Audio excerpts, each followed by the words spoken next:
In the heart of Paris, in the Saint-Germain-des-Prés neighborhood, the Fine Arts School.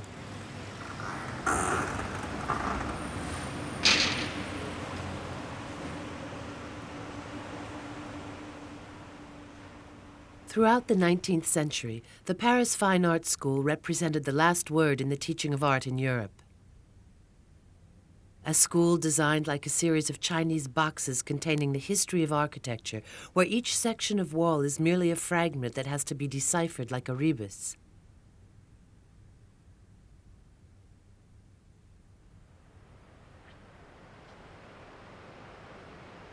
From the Rue Bonaparte to the Quai Malaquais, the school now occupies 2 hectares of land acquired during the course of its expansion, as in every city center where space is rare and expensive.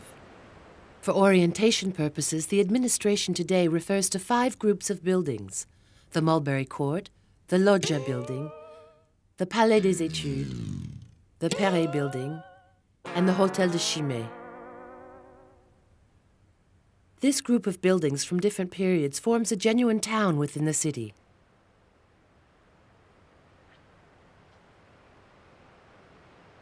Even so, one building stands out, the Palais des Études, the most important among them for many years, located directly opposite the only entrance on Rue Bonaparte.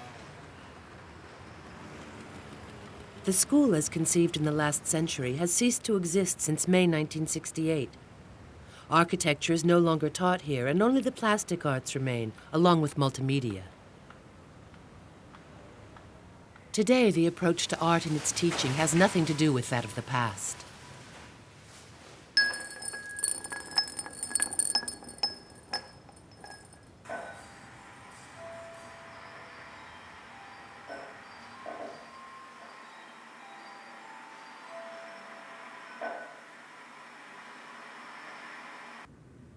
Drawing, copying from ancient pieces or old masters.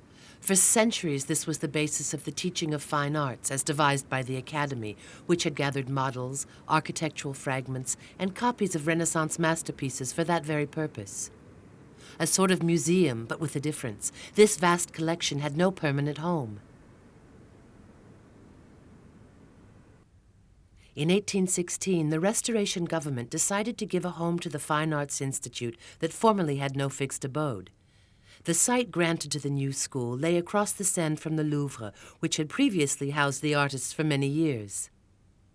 The land was already occupied by an old development from the 17th century: a church, a large cloister, a smaller cloister, and various houses on the street sides.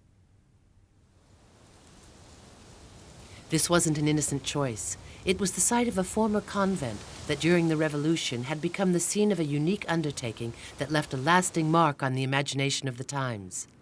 This was the Museum of French Monuments, founded by Alexandre Lenoir, that gathered fragments of sculpture and architecture saved from the chateaux and churches destroyed by the revolutionaries, a byproduct of the revolutionary vandalism that for the first time brought examples of the history of French art together in a public collection, arousing the enthusiasm of the Romantics from Victor Hugo to Michelet. But the returning monarchy decided to dismantle the Revolutionary Museum and gave the premises to the new Fine Arts School. The first architect hired to convert the premises, François Debray, simply used the garden at the far end of the plot where he planned the installation of 2 new buildings. A building on one side and a monumental building on virtually all the rest of the land. A young student, Félix Duban, was associated with the work from its launch as deputy inspector. But Duban was awarded the Prix de Rome in 1823 and set off for a 5-year stay at the Villa Médicis.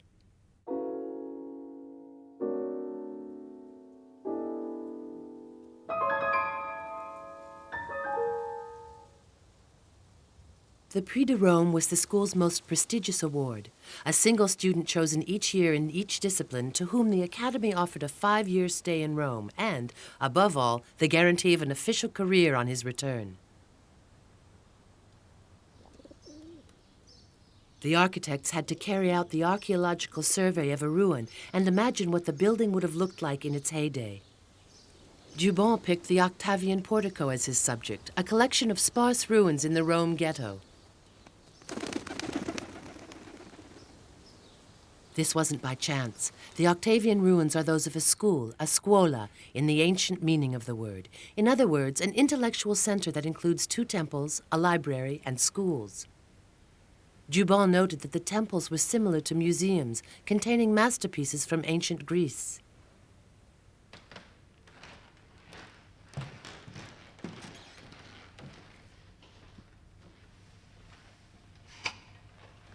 Shortly after his return from Rome, Duban was named as the architect to the Fine Arts School, thanks to the 1830 revolution. The new regime wished to fall into line with the mood of the times, Romanticism, and Duban was picked out for his support of the Romantic literary movement.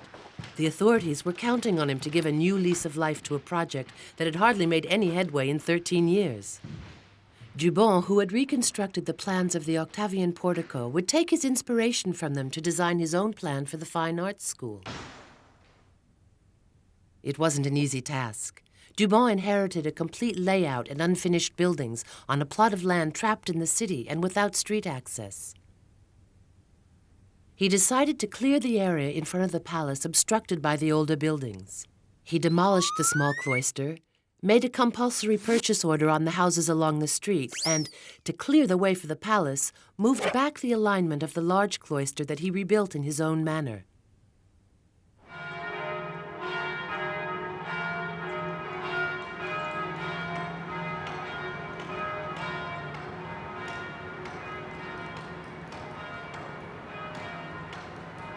Having clarified the space in this manner, Duban reorganized the distribution of the school's buildings and assigned 3 distinct functions to the 3 buildings on the site. The cloister at the entrance would be used for classes and for different services and stores. The building at the rear, known as the Loggia building, would be used solely for exams.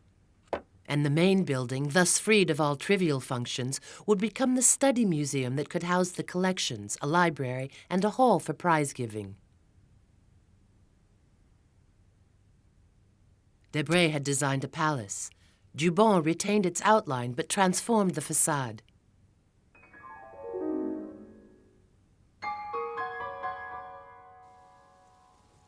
Duban had several loves: Rome, but also Florence, a city that he had discovered during his travels in Italy and whose old palaces he greatly admired.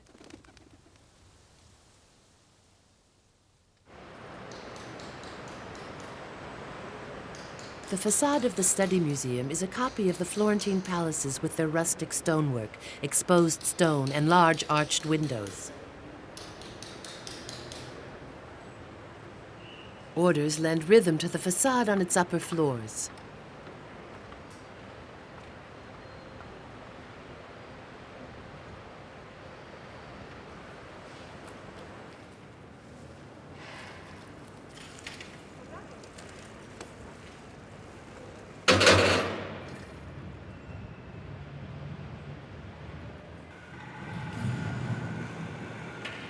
Inside, the Study Museum also has the structure of a Florentine palace with open galleries overlooking a large courtyard.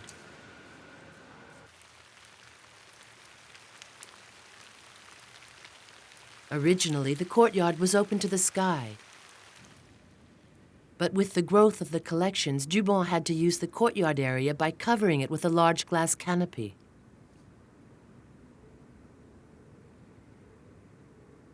He made the most of this new area to supplement the models on offer to the students, with full-scale models of the columns of the Parthenon and those of the Temple of Jupiter Stator in Rome.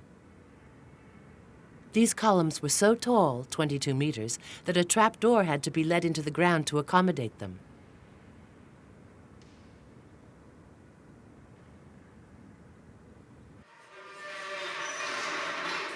The trapdoor is still there, but the casts of ancient works were shattered in May 1968 and have been removed.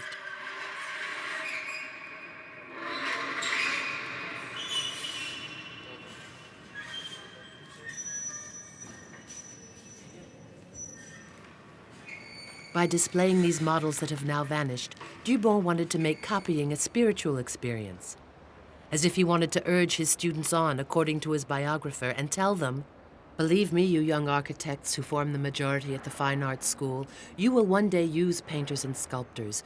You will exert on them the influence that every creator exerts on those with whom he chooses to work.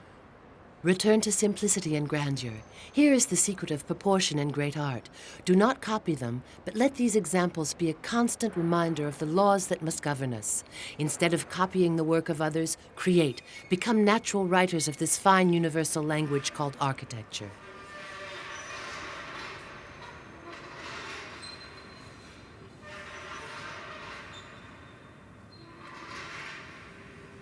Duban didn't stop at exposing models within these walls. The walls, too, became a museum. On the ceiling of the first-floor galleries, the teachers of painting at the school requested copies of the Vatican Lodges.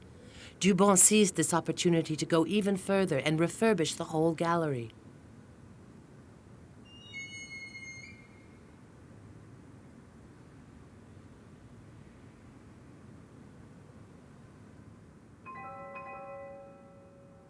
In order to reconstruct a little of the grandeur of the Vatican Lodges that extend over 13 arches, Duban copied Raphael's decoration for the walls. Since he didn't have windows or the means of using stucco, he opted for a trompe-l'œil decor in tempera, known for its resistance.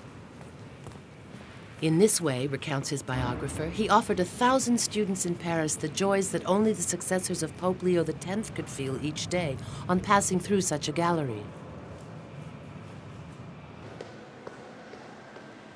On the stairways of the building, Duban exposed all the available materials and the different ways of decorating a wall. This brought him harsh criticism. The main staircase is merely a sample card. All these marble slabs recessed into the walls have barely more value in the eyes of a man of taste than Harlequin's costume. Monsieur Duban's work lacks unity. The builder of the Fine Arts School has never created anything. For him, inventing and remembering are the same thing. However, in this eclecticism, the critics didn't perceive an attempt to bring the countless elements together in order to fire the student's imagination. At the top of the wall, another reference. The panels recall the baptistry in Florence.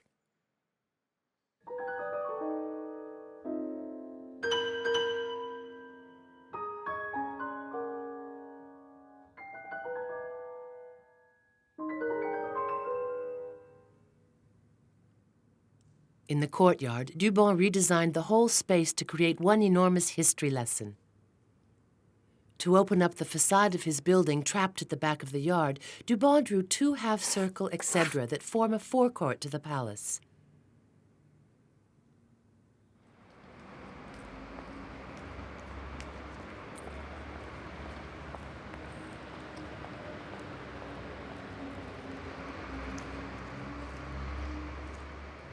Another recollection of the Octavian schools.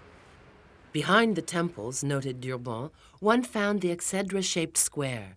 The idea that the ancients gave to the word school, scuola, in other words, a place for rest and philosophical dissertation, made me decide to surround it with a raised enclosure that guarantees the contemplation required by the place. Indeed, the main courtyard was enclosed within the past, and the hexadra are simply an extension of an object of which only traces remain today.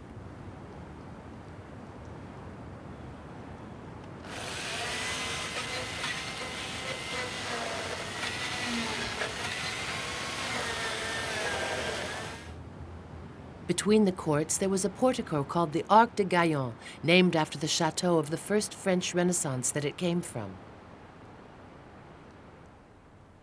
This arch was a remnant of the Museum of French Monuments erected in the courtyard by Lenoir. In Debre's first project, the arch was scheduled for demolition like all the rest, but Duban, struck by its beauty, decided to make it the heart of his composition, seizing this miraculous opportunity to work with the past. He even added an extra floor to the palace in order to make it visible from the street. To do this, he had to wage a virtual war against the opinion of the Civil Buildings Council that scorned French art and wholeheartedly rejected this arch that didn't belong to the canons of the Academy. Duban threatened to resign and explained, "An admirable example of grace and delicacy happens, by the most happy of coincidences, to be in the most favorable position, in line with the building that the government has designated for the study of architecture. The different functions of the school's buildings require a gate, according to the council. Well, this gate exists in stone and is a masterpiece of a bygone era. It exists there in the Fine Arts School on the very spot where the government would need to raise it if it weren't already there."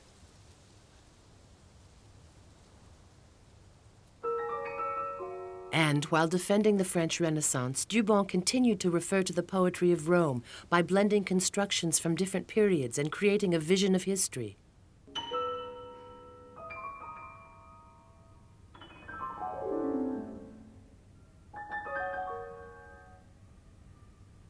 Duban won his struggle, but lost it a century and a half later. In 1977, thanks to the removal of a temporary prefabricated building that had stood on the spot for 7 years, the Arc de Gaillon, claimed by Department Council, was dismantled and returned to Gaillon without a prior archaeological survey.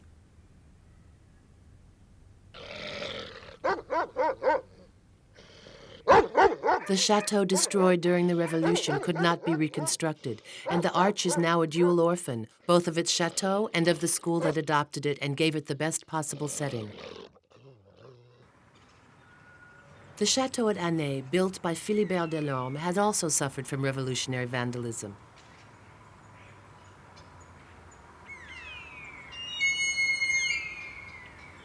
Nothing remained of the main body of the chateau.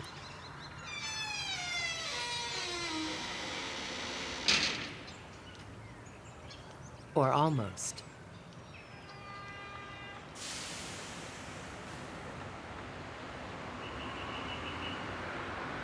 The main doorway, saved by Lenoir, had ended up in Paris, stuck on the facade of the Petits Augustins church.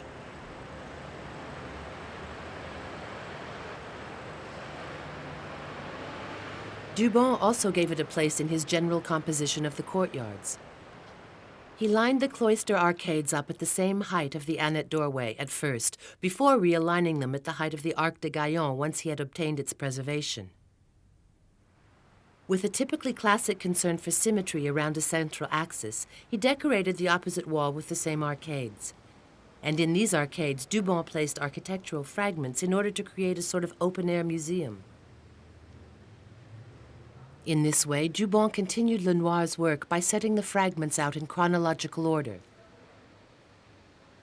It was an ideal opportunity for him to provide educational examples within these walls, to show students that the history of architecture wasn't confined to antiquity and the Italian Renaissance.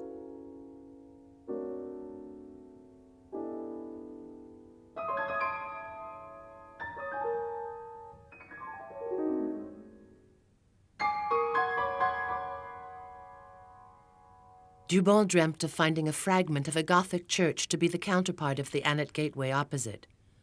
But he would never find it, and the cornice raised to support it would remain empty.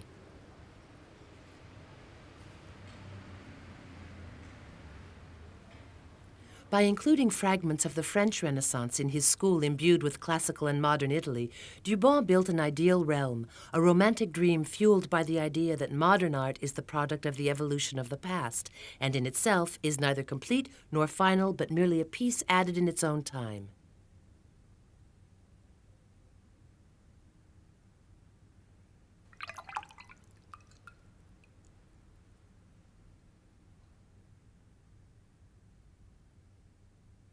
The school's plan is designed as a lesson in history where time is replaced by progress through space.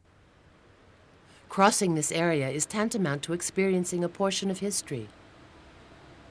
At the same time, a description of the student's journey toward fame is outlined here, a sort of via sacra. At the end of this itinerary lies the semicircular hall where prizes are awarded and where the winners of the grand prize receive the crown of laurels reserved for the triumphant.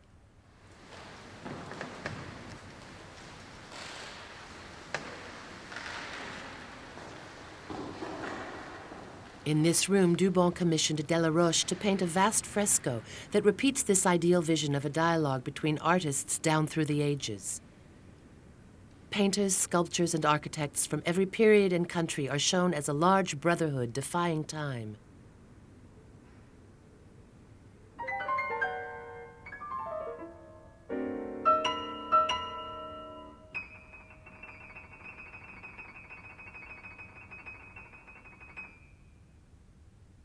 In the Daily Studies building, Duban provided another demonstration.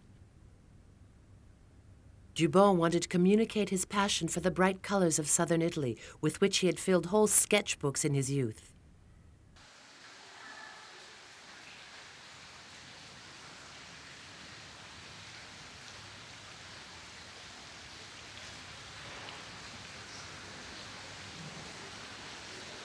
He turned the cloister court, known as the Mulberry Court, into a Pompeian atrium.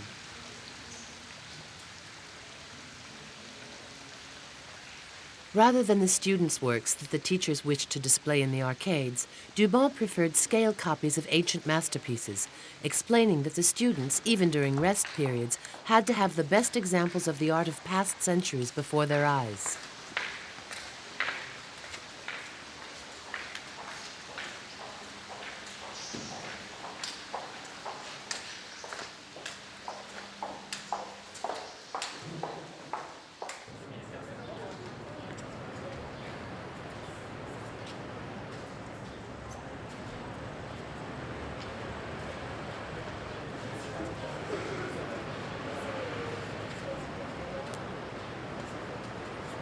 The main stage of the school's construction was completed in 1842. But there were more and more students, and the teachers demanded additional space to exhibit their work. Therefore, the state acquired a plot of land on the Quai Malaquais. Duban built a passageway from the Mulberry Court and designed a new building on the river that would be completed in 1861. 30 years apart, Duban created two totally different buildings. The new building was resolutely modern, with a virtually industrial facade that came in for a great deal of criticism.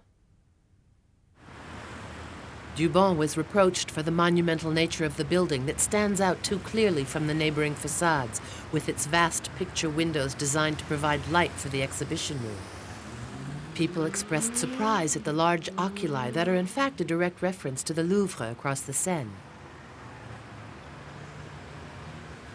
The sculpted elements, which Duban obstinately continued to refer to as art through the ages, were considered out of all proportion.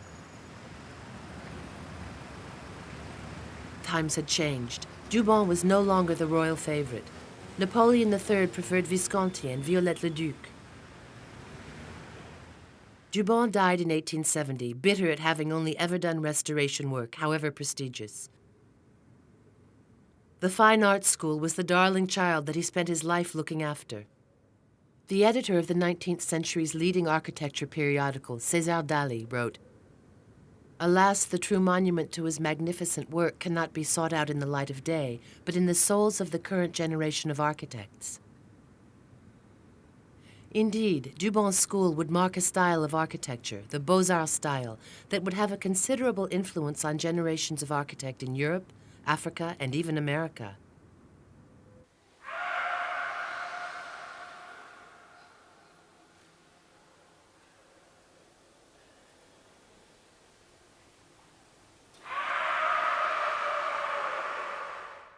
After Duban's death, the school would buy more land, an 18th century private residence, and build new buildings after the Second World War.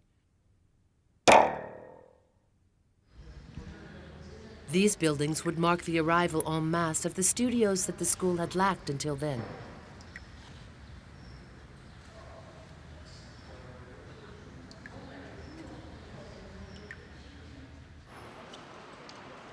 Today, Duban's truncated work is no longer legible. Most people know nothing of this story that was modern for its time and for which the 20th century visitor has lost all bearings.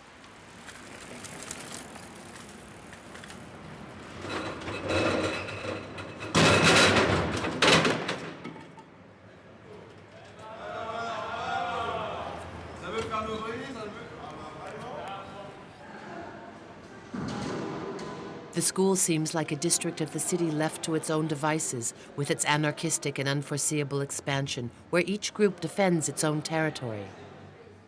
Studios, administrative offices, and collections cohabit and ignore each other in the buildings of this realm created in spite of itself. The buildings seem to be squatted by their occupiers, who take them over in a bodily struggle that is never indifferent and often destructive. Like the ruins mistreated by the inhabitants of Rome, time has caught up with Duban's school, and what remains of it today recall the words of Victor Hugo. Time is the architect, the people are the mason.